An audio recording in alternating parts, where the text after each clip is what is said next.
جو تقریب حضور سے صحابہ سے ثابت ہے ضرور کرو ضرور کرو ضرور کرو. عضو علیہا بالنواجذ، اپنے دانتوں سے پکڑ لو اس کو. اور جو تقریب ثابت نہیں حضور سے اور صحابہ سے، یقیناً یہ کہیں باہر سے آئی ہے. یا تو ہمارا خاندانی پس منظر جو ہے، اکثر تو ہندوؤں سے مسلمان ہوئے، وہ سادات ہوں، صدیقی ہوں، فاروقی ہوں، عثمانی ہوں، وہی ہیں جو باہر سے آئے تھے. باقی تو اکثریت یہیں سے وہ اپنا ہندوانہ پس منظر لے کر آئے. تو جس کا ثبوت صحابہ کے دور میں نہیں، وہ یقیناً باہر سے آئی ہوئی چیز ہے. اس میں پھر سادگی نہیں، اس میں کمی نہیں، جڑ سے کاٹو اس کو. اس بنیاد پر ہم نے 5 فیصلے کیے، ذرا سن لیجئے آپ بھی، اگر آپ کوئی سوشل ورک کرنا چاہیں جس کو عام کریں. نمبر 1، نکاح مسجد میں. حدیث موجود ہے، ترمذی شریف کی روایت، اعلنوا ھذا النکاح واجعلوہ فی المساجد. نکاح کا اعلان عام کیا کرو، مسجدوں میں منعقد کیا کرو. میں حیران ہوتا ہوں کیوں نہیں علماء کرام نے اس کی طرف توجہ دلائی. حدیث ہے. ہاں میں مانتا ہوں ان کا کہنا یہ ہے کہ یہ یہاں جو امر ہے کہ مسجد میں منعقد کرو، یہ امر وجوب کے لیے نہیں ہے، استحباب کے لیے. مستحب ہے یہ کہ مسجد میں. تو بھائی مستحب کیوں چھوڑ رہے ہو تم؟ وہ اس لیے چھوڑنا پڑتا ہے، مولوی بیچارے کی حیثیت ہے ہی نہیں معاشرے میں کہ وہ کہے جناب یہاں آئیے میرے پاس، میں نہیں آؤں گا آپ کے گھر نکاح پڑھانے کے لیے. وہ اپنا رجسٹر بغل میں دبائے بیٹھا سوکھتا رہتا ہے. وہ تو آنی تھی بارات عصر کے وقت، مغرب بھی جا رہی ہے، آئی ہی نہیں. وہ بیٹھا غریب. پہلے 20-30 روپے ملتے تھے، اب 200 300 400 ملتے ہیں. اور کیا ہے؟ میں نے انہیں یاد دلایا، دیکھو شرم کرو. عیسائیوں نے آج تک اپنے چرچ کی اور اپنے پادری کی عزت یہ رکھی ہے کہ شہزادے اور شہزادی کی شادی ہوگی وہ بھی پادری چرچ میں آئیں گے. شہزادے کی شادی ہو رہی ہے تو جو ان کی پارلیمنٹ کے ساتھ ہے چرچ، وہاں شادی ہو. وہاں پردہ نہیں ہے، لڑکا لڑکی دونوں آمنے سامنے کھڑے ہو کر قول و قرار کریں گے. ہمارے ہاں پردہ ہے تو اس لیے لڑکی کے گھر بھی جائیں گے تو لڑکی تو محفل میں نہیں آئے گی. لڑکی کا ایک وکیل ہوگا، وہ وکیل اجازت لے کر آئے گا، 2 اس کے گواہ ہوں گے، اس کے سامنے اجازت لی گئی، پھر وہ نکاح خواہ کو اجازت دیں گے، وہ نکاح پڑھا دیں گے. پہلی بات یہ ہو گئی کہ نکاح مسجد. نمبر 2، نکاح کے موقع پر کوئی دعوت طعام نہیں، کوئی ثابت نہیں. دعوت طعام صرف ایک ہے، وہ ولیمہ ہے. اور اس قدر معقول بات ہے، سب باپ اپنے سینوں پر ہاتھ رکھ کر سوچیں اور میری بات سنیں. کیا بیٹی کو گھر سے رخصت کرنے کا وقت جو ہے وہ خوشی کا وقت ہوتا ہے؟ جب بیٹی گھر سے جا رہی ہو، کوئی جانور بھی آپ قربانی کے لیے، کوئی مینڈھا کو بکرا لے آئیں 8-10 دن پہلے اور بچے مانوس ہو جائیں تو وہ جب آپ ذبح کرتے ہیں تو پچھاڑے کھاتے ہیں کہ نہیں بچے؟ اور یہ لخت جگر ہے، نور چشم ہے، 18 20 22 برس گھر میں رہی ہے، وہ جا رہی ہے. خوشی نہیں ہے وہاں، صرف یہ ہوتا ہے اے سائی آف ریلیف کہ ایک ذمہ داری کا بوجھ تھا، اللہ نے آج پورا کرا دیا، اتروا دیا بوجھ. پھر بھی اندیشہ ہوتا ہے، پتہ نہیں مزاج ملے نہ ملے، نئے ماحول میں جا رہی ہے، وہاں جا کر ایڈجسٹ ہو یا نہ ہو، اندیشے پھر بھی ہوتے ہیں. تو ان سے مرغ پلاؤ کھانا اور متنجن کھانا کوئی معقول بات نہیں ہے.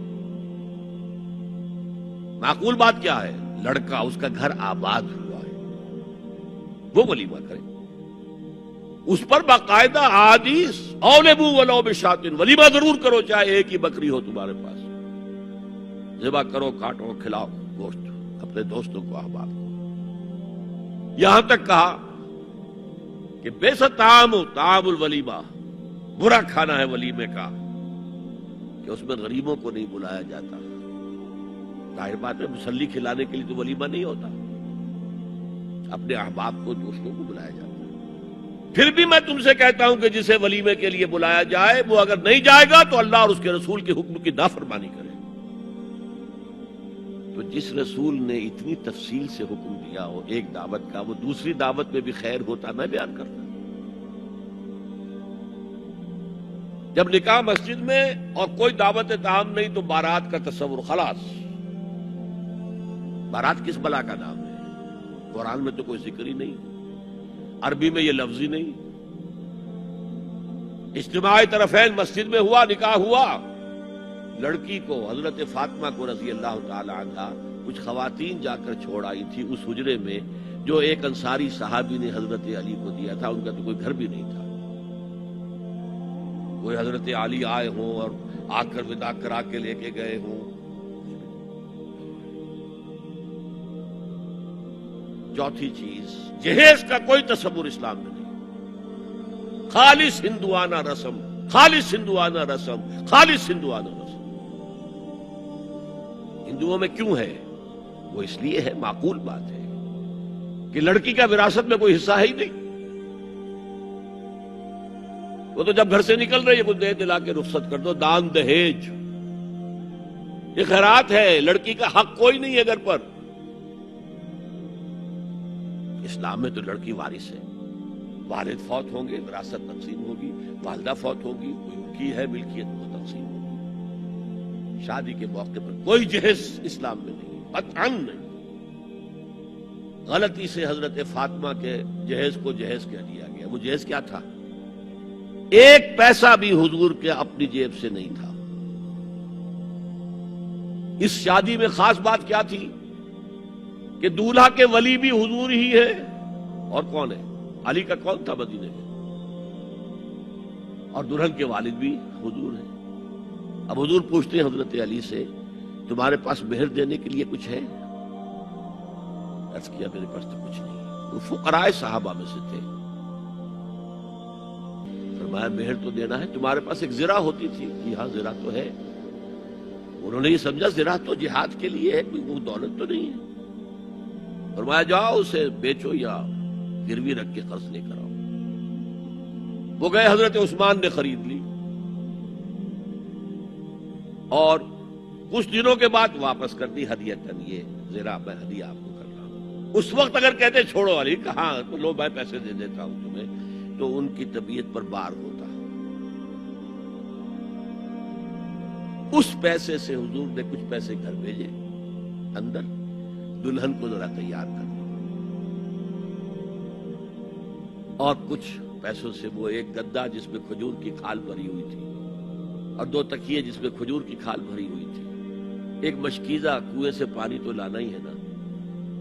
ایک چکی، جو ہو یا گیہوں ہو پیسنا تو ہے نا. کوئی 1-2 برتن اور. اللہ اللہ خیر صلی اللہ. یہ تھا جسے جہیز کہتے ہیں، جس میں ایک پیسہ بھی حضور کا شامل نہیں ہے. وہ حضرت فاطمہ کا مہر تھا جسے بنایا گیا. ورنہ مدینے ہی میں دوسری آپ کی صاحبزادی کا نکاح حضرت عثمان سے بھی ہوا. کہیں ذکر ہے جہیز کا؟ حضرت عثمان کا گھر بھرا ہوا، ہر چیزیں موجود، جہیز کا تذکرہ نہیں. بہرحال یہ شادی کو آسان کرو، زنا کو مشکل بناؤ. یہاں شادی کے لیے 9 من تیل ہوگا تو رادھا ناچے گی. ورنہ یہ کہ بڑی ہو رہی ہے، عمر ہو رہی ہے، سب کچھ ہو رہا ہے، لیکن کچھ تقاضے تو ہے نا. آخر کچھ تو کرنا ہوتا ہے نا. آخر کچھ نہ کچھ لوگوں کو تو کھانا کھلانا ہی ہوتا ہے نا. بارات تو آخر آئے گی ہی نا. کچھ نہ کچھ تو دینا ہی ہوگا. کچھ جوڑے کپڑے، کچھ. یہ اسلام کا فلسفہ جو میں نے 4-5 باتیں آپ کو بتا. فلسفہ یہ ہے کہ لڑکی کے باپ پر ایک پیسے کا بوجھ نہیں. اس نے لڑکی پال پوس کے تمہارے حوالے کر دیا، اب اور کیا چاہتے ہو تم؟ سارا مرد آزماں، مرد آفرین. مرد کو چیلنج دیا ہے، تم مرد ہو، مہر تم دو گے. اور سب سے بڑھ کر کیا ہو رہا ہے آج کل بھی ہوتا ہے، وہ ہمارے ایک کچھ کام ہوتے ہیں اسلامی، وہ بھی ہے کچھ وہی ہندوانہ پس منظر. نکاح کی محفل میں چھوارے کون لے کے آتا ہے؟ جی لڑکے والے. اور پلاؤ کن سے کھاتے ہیں؟ بھائی جس وقت تمہیں مرغ پلاؤ کھلا رہا ہے وہ چھوارے نہیں بانٹ سکتا تھا؟ یہ ہے اسلام اور غیر اسلام کا امتزاج. چھوارے لڑکے والے لے کر آئیں گے. اور پھر دعوت اڑائیں گے لڑکی والوں کی طرف سے. دین کی بات پھیلانا صدقہ جاریہ ہے. ثواب کی نیت سے ویڈیو کو شیئر ضرور کیجیے. جزاک اللہ.